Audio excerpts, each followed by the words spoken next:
Okay. Hi friends, ఈరోజు మనము తెలుగు సాంప్రదాయాన్ని గుర్తు చేసే ఉగాది పచ్చడి గురించి తెలుసుకుందాము. తయారు చేద్దాం ఫ్రెండ్స్.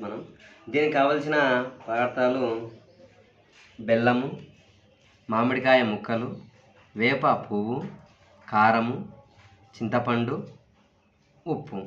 ముందుగా మనము బెల్లంని గిన్నెలో వేసుకోవాలి. తర్వాత మామిడికాయ ముక్కలు వేసుకోవాలి.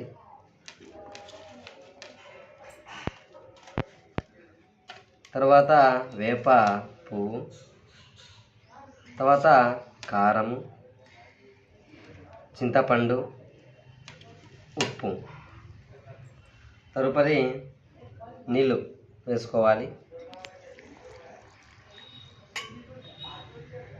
ఇదే ఫ్రెండ్స్ మన ఉగాది పచ్చడి. న్యాచురల్గా మనం తయారు చేయడం జరిగింది. ఇలా వాళ్ళకి ఇది ఇస్తే మన సాంప్రదాయం గురించి తెలియని వాళ్ళు అవుతాం ఫ్రెండ్స్. Thank you friends.